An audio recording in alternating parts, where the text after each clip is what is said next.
இங்க இனியாவோட வீட்டுக்கு வந்த போலீஸ்காரங்களும் இந்த பக்கம் இனியா தான் கால் பண்ணாங்க அப்படிங்கிற விஷயத்த இங்க கோபிக்கிட்டையும் இன்னொரு பக்கம் ஈஸ்வரிட்டையும் சொல்றாங்க. அதே நேரத்துல இங்க இனியாவுமே சுத்தமா அவங்களுக்கு இந்த விஷயத்துல விருப்பம் இல்லை. ஆனா அவரோட டேடியும் இன்னொரு பக்கம் அவங்க பாட்டியும் சேர்ந்து தான் இதெல்லாம் பண்ணிக்கிட்டு இருக்காங்க அப்படின்ற மாதிரி அவங்களும் போலீஸ் கிட்ட முழு வாக்குமூலத்தையும் கொடுத்துட்டு இருக்காங்க. ஆனா இதை கேட்டோன்னா அந்த போலீஸ்காரங்களும் ரொம்பவே டென்ஷன் ஆயிட்டு, என்ன இப்படிலாம் பண்ணிக்கிட்டு இருக்கீங்க, அந்த பொண்ணு மேஜரா இருந்தாலும் அந்த பொண்ணோட அனுமதியோட தான் எல்லாம் நடக்கணும் அப்படின்ற மாதிரி போலீஸ்காரங்க சத்தம் போட்டுட்டு இருக்காங்க. அதே நேரத்துல இங்க ஈஸ்வரியோட சொந்தக்காரங்களும், என்னமா இது, உங்க பேச்சை கேட்டு பொண்ணு பார்க்க வந்தா எங்க பையன் தலையில ஏற்கனவே ஒரு பையனை லவ் பண்ண பொண்ணை கல்யாணம் பண்ணி வைக்கலான்னு பாக்குறீங்களா, இதை நாங்க ஏத்துக்கோன்னு நினைக்கிறீங்களா அப்படின்ற மாதிரி ரொம்பவுமே கோபத்தோட அங்கிருந்து அவங்களும் கிளம்பிடுறாங்க. அதே நேரம் இன்னொரு பக்கம் இங்க ஈஸ்வரிக்கு ரொம்பவே அவமானம் ஆயிடுது. அப்ப அந்த போலீஸ்காரங்களும், நீங்க பண்ண விஷயத்துக்கு நான் அவங்க எல்லாருமே ஜெயில கூட போட முடியும் என்னால அப்படின்ற மாதிரி கோவப்பட ஆரம்பிக்கிறாங்க. அப்ப இதை பார்த்துட்டு இருக்க செலினுமே, இங்க பாருங்க மேடம், நாங்கெல்லாம் யாரும் எதுவும் பண்ணல, எங்க பாட்டியும் எங்க டேடியும் தான் அப்படின்ற மாதிரி இவரே கை காட்டிடுறாரு. இதை பார்த்தோன்னா அந்த போலீஸ்காரங்களும், உங்களெல்லாம் பார்த்தா படிச்சவங்க மாதிரி இருக்கு, ஒழுங்கா இனிமேல் வந்து அந்த பொண்ணுக்கு விருப்பம் இல்லாத விஷயத்த நீங்க செய்யாதீங்க, அந்த பொண்ணுக்கு என்ன விருப்பம் இருக்கோ அதை செய்யட்டும் அப்படின்ற மாதிரி சொல்லிட்டு அவங்களோட நம்பரையுமே இனியா கிட்ட கொடுத்துட்டு அங்கிருந்து கிளம்புறாங்க. ஆனா அதே நேரத்துல ஈஸ்வரிக்கு ரொம்பவே கோபம் ஆயிடுது. சொல்லப்போனா செல்லியன் கூட நம்ம கூட இருக்கிற மாதிரி இருந்துட்டு கடைசியில இனியா கூட சேர்ந்துட்டானே அப்படின்ற மாதிரி ரொம்பவே கோவப்பட ஆரம்பிக்கிறாங்க. அதே நேரம் இன்னொரு பக்கம் போலீஸ்காரங்க போன உடனே ஈஸ்வரி மறுபடியும் இங்க இனியா கிட்ட சத்தம் போட்டு பேச ஆரம்பிக்கிறாங்க.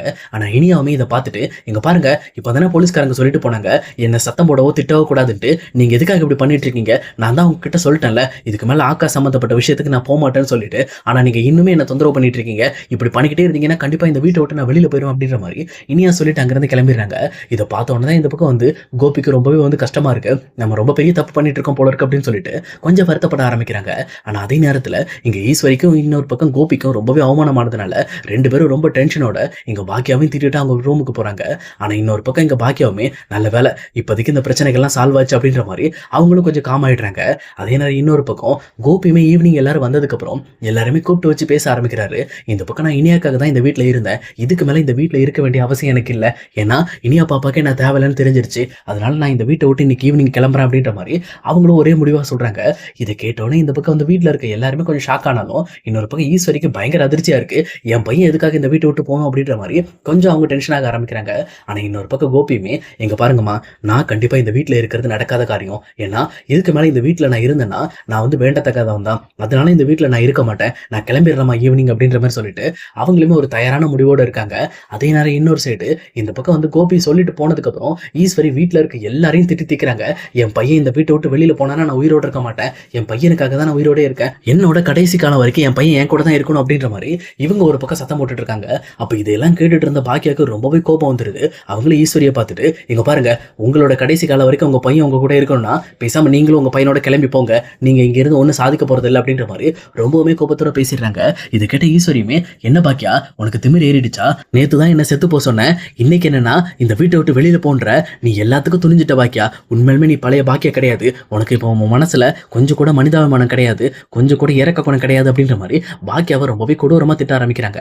ஆனா இதை கேட்டுட்டு இருக்கிற பாக்கியாவுமே, இங்க பாருங்க, என் மனசுல ஒரு முடிவு வச்சிருக்கேன், யாருக்கு பரிதாபம் காட்டணும் யாருக்கிட்ட இறக்கத்தை காட்டணும்னு எனக்கு தெரியும், அது மட்டும் இல்லாம உங்ககிட்ட கண்டிப்பா நான் இறக்கத்தையும் பரிதாபத்தையும் காட்ட மாட்டேன், ஏன்னா நீங்க இருக்கிறதுலே மோசமானவங்க, சுயநலவாதிங்க, உங்களுக்கு என்ன தோணுதோ அதை மட்டும் தான் யோசிக்கிறீங்க, உங்களோட கௌரவத்தையும் உங்களோட அந்தஸ்தையும் காப்பாத்துறதுக்கு என் பொண்ணோட வாழ்க்கையை அழிக்க துணிஞ்சவங்க தானே நீங்க இந்த வீட்டுல இருந்து ஒண்ணு சாதிக்க தேவையில்ல, நீங்க உங்க பையன் கிளம்புறப்போ உங்க பையனோட சேர்ந்து கிளம்புங்க அப்படின்ற மாதிரி ஒரே முடிவா சொல்லிடுறாங்க.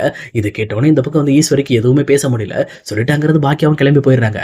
அதே நேரம் இங்க எழிலுமே இனியாவை கூட்டிட்டு போயிட்டு, சரி இனியா, நீ பண்ண விஷயம் எல்லாம் ஓகே தான், பட் இருந்தாலும் நீ ரொம்ப சேடா ஃபீல் பண்ணாத, நீ இந்த வீட்டை விட்டு போகணும்னு அவசியம் எல்லாம் கிடையாது, கண்டிப்பா உனக்காக அண்ணன் நான் சப்போர்ட்டுக்கு இருக்கேன் அப்படின்ற மாதிரி எழில் வந்து இனியாக்கு சப்போர்ட்டா இருப்பேன் அப்படின்ற மாதிரி அவங்க கிட்ட பேசிட்டு இருக்காங்க. ஆனா இதை கேட்டுட்டு இருக்க இனியாக்கு அவங்க மனசுல ஒரு விஷயம் தோணுது, அந்த விஷயத்த இங்க எழில் கிட்ட கேட்கலாமான்னு சொல்லி யோசிக்கிறாங்க. அப்ப அதை தெளிவா புரிஞ்சுக்கிட்ட எழிலுமே, என்ன இனியா என்னத்தை யோசிக்கிற அப்படின்ற மாதிரி கேட்கறாங்க.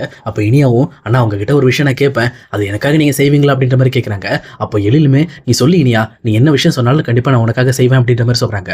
அப்ப இனியாவும், நான் ஒரே ஒரு டைம் ஆகாஷை பார்க்கணும்னா, சொல்ல போனா ஆகாஷ் அடிபட்டு எப்படி இருக்கான்னு தெரியல, அது மட்டும் இல்லாம அவனுக்கு இன்னைக்கு வேற எக்ஸாம் இருக்குன்னா, இன்னைக்கு தான் வந்து ஐஏஎஸ் எக்ஸாம் எழுதுறதுக்காக அவன் கிளம்ப போறான் அப்படின்ற மாதிரி சொல்றாங்க. இதை கேட்ட உடனே இந்த பக்கம் வந்து எழிலுக்குமே ரொம்பவே சந்தோஷமா இருக்கு, பரவாயில்ல என் தங்கச்சி நல்லா ரொம்ப தைரியமான முடிவெல்லாம் எடுக்க ஆரம்பிச்சிட்டா அப்படின்ற மாதிரி சொல்லிட்டு, நீ கவலைப்படாதமா, நம்ம கண்டிப்பா ஆகாஷை பார்க்கறதுக்கு அவங்க வீட்டுக்கே போலாம் அப்படின்ற மாதிரி ஒரு முடிவு பண்ணி இங்க இனியாவை கூட்டிட்டு வெளியில போறாங்க. ஆனா இனியாவை கூட்டிட்டு வெளியில போகும்போதே இங்க ஈஸ்வரியும், அவளை கூட்டிட்டு எங்கடா போற அப்படின்ற மாதிரி கேட்கறாங்க. உடனே எழில இருந்து இருந்துகிட்டு, இங்க பாருங்க, அவ மனசு ஒரு மாதிரி இருக்குன்னா அவளை கூட்டிட்டு வெளியில போயிட்டு வரேன், நீங்க உங்களுக்கு என்ன பிரச்சனை, நீங்க உங்க வேலையை பாருங்க அப்படின்ற மாதிரி இங்க ஈஸ்வரிக்கு பதிலடி கொடுத்துட்டு அங்க இருந்து எழிலுமே இனியாவை கூட்டிட்டு வெளியில கிளம்புறாங்க. ஆனா அதே நேரத்துல இங்க எப்பவும் போல செல்வியோட வீட்டுல செல்வியுமே தான் பையன் ஆகாஷை ரெடி பண்ணி விட்டுட்டு, இங்க பாரு ஆகாஷ், எப்படியாவது இந்த விஷயத்துல நீ ஜெயிச்சாகணும்ப்பா, நீ நல்ல நிலைமைக்கு வந்தாதான் நம்ம நினைக்கிற எல்லாத்தையும் செய்ய முடியும், அது மட்டும் இல்லாம நம்ம இருக்கிற இடத்த வச்சு நம்மளை எடை போட பாக்குறாங்க, ஆனா அது உண்மை கிடையாது, நீ குப்பையில இருந்தாலும் நீ ஒரு கோமேதகம் தான், அதாவது நீ எப்பவுமே வந்து ரொம்ப நல்ல பையன் அப்படின்ற விஷயத்த ரொம்பவே தெளிவா ஆகாஷ்க்கு எடுத்து கொடுக்குறாங்க. அது மட்டும் இல்லாம நீ இந்த விஷயத்துல ஜெயிச்சாகணும் அப்படின்ற மாதிரி அவருக்கு மோட்டிவேட் பண்ணிட்டு இங்க இருந்து செல்வியுமே நான் ஹோட்டல் கிளம்புறப்பா அப்படின்னு சொல்லிட்டு அவங்களும் ரெஸ்டாரண்ட் கிளம்பிடுறாங்க. ஆனா அதே நேரத்துல இன்னொரு பக்கம் இங்க எழிலுமே ஆகாஷை பாக்குறதுக்காக வராங்க. அங்க வந்த உடனே ஆகாஷ்மே வாங்க நான் எப்படி இருக்கீங்க அப்படின்ற மாதிரி எங்க எழில நல்லபடியா விசாரிக்கிறாங்க. அதே நேரத்துல எழிலுமே என்ன ஆகாஷ், இன்னைக்கு உனக்கு எக்ஸாம் இருக்கு போல இருக்கு, இந்த எக்ஸாம் பாஸ் பண்ணிட்டேன்னா உன் லைஃபோட அடுத்த கட்டத்துக்கு போயிருவேன் அப்படின்ற மாதிரி அவங்களும் பிளஸ் பண்ணிட்டு இருக்காங்க. அதே நேரத்துல உன்னை ஒரு ஆள் பார்க்கணும்னு ஆசைப்பட்டாங்க அப்படின்னு சொல்லிட்டு இந்த பக்கம் இனியாவையும் வெளியில இருந்து உள்ள கூப்பிடுறாங்க. இங்க இனியா உள்ள வந்த உடனே ஆகாஷ் கண்ணுல இருந்து தன்னை அறியாமலே கண்ணீர் வர ஆரம்பிக்குது. இன்னொரு பக்கம் இனியாவுமே நல்லா இருக்கே ஆகாஷ் அப்படின்ற மாதிரி அவங்கள நல்லா விசாரிச்சுட்டு, இந்த எக்ஸாம்ல கண்டிப்பா நீ வந்து ஒரு நல்ல நிலைமைக்கு வரணும், அந்த எக்ஸாம் நீ நல்லா பக்காவா பாஸ் பண்ணி நீ நினைச்ச மாதிரி நீ ஒரு நல்ல ஐஏஎஸ் ஆகணும் அப்படின்ற மாதிரி அவங்களுமே இந்த பக்கம் வந்து விஷ் பண்றாங்க. விஷ் பண்ணிட்டு இனியாவுமே அங்கிருந்து வெளியில வராங்க. ஆனா இனியா ஆகாஷோட வீட்டை விட்டு வெளியில வந்து நிக்கிறத பார்த்த உடனே இன்னொரு பக்கம் ஆகாஷோட அப்பா ரொம்பவே கோவப்பட ஆரம்பிக்கிறாரு. நீயா, உன்னால தானே என் பையனுக்கு அடி விழுந்துச்சு, நீ பண்ண வேலையினால தானே என் பையன் இப்படி காயப்பட்டு இருக்கான் அப்படின்ற மாதிரி ரொம்ப கோபத்தோட இனியாவை பார்த்து திட்ட ஆரம்பிக்கிறாங்க. ஆனா அதே நேரத்துல வெளியில வந்து எழிலுமே இங்க பாருங்க, அது எங்க வீட்டுல இருந்து தெரியாம பண்ணிட்டாங்க, அதுக்காக நான் வந்து மன்னிப்பு கேட்டுக்கிறேன், இதுக்கு மேல ஆகாஷ்க்கு அந்த மாதிரி எதுவும் ஆகாது, தயவு செஞ்சு இதுக்கு மேல தொந்தரவு பண்ணாதீங்க அப்படின்ற மாதிரி சொல்லி அங்க அவரை சமாளிச்சு ஒரு வழியா இனியாவை வீட்டுக்கு கூட்டிட்டு வந்துடுறாங்க. ஆனா இனியாவுக்கு ரொம்பவே கஷ்டமா இருக்கு, நம்மளாலதான் இந்த மாதிரி ஆகாஷ்க்கு இப்படி ஆயிடுச்சு, இப்படி போட்டு நம்ம அப்பாவும் அண்ணனும் அடிச்சிட்டாங்களே அப்படின்னு சொல்லி ரொம்பவே வருத்தப்பட ஆரம்பிக்கிறாங்க. ஆனா எழிலுமே அதை தெளிவா புரிஞ்சுக்கிட்டு, இங்க பாரு அதெல்லாம் ஒன்றும் பிரச்சனை இல்லை, அவன் எல்லாம் சரியாயிட்டான், இப்ப நல்லபடியா எக்ஸாம் எழுத போயிட்டு இருக்கான், அவன் நல்லபடியா எக்ஸாம் எழுதி பாஸ் பண்ணாலே போதும், எல்லாமே சரியாயிடும் அப்படின்ற மாதிரி இன்னொரு பக்கம் எழிலுமே இங்க இனியாக்கு ஆறுதல் சொல்றாங்க. ஆனா அதே நேரத்துல இங்க ஆகாஷோட அப்பாவுமே இது பிடிக்காம ரொம்பவே டென்ஷன் ஆக ஆரம்பிக்கிறாரு. எவ்வளவு தைரியம் இருக்கணும், அடிக்கிறதையும் அடிச்சுட்டு கடைசியில கேஸ் கொடுத்துடக்கூடாதுங்கிறதுக்காக இவங்க வந்து நம்ம வீட்டுல வந்து சமாதானம் பேசிட்டு போறாங்களா, இவங்களை விடக்கூடாது, கண்டிப்பா இந்த விஷயத்தை பத்தி அந்த வீட்டுக்கே போய் நம்ம சத்தம் போட்டாதான் நமக்கு நல்லா இருக்கும் அப்படின்ற மாதிரி அவருமே ஒரு முடிவோட டைரக்டா இங்க பாக்கியோட வீட்டுக்கு வராங்க. ஆனா அதே நேரம் இங்க பாக்கியோட வீட்டுல யாருமே கிடையாது, இங்க எப்பவும் போல வந்து ஈஸ்வரியும் கோபியும் மட்டும் தான் இருக்காங்க.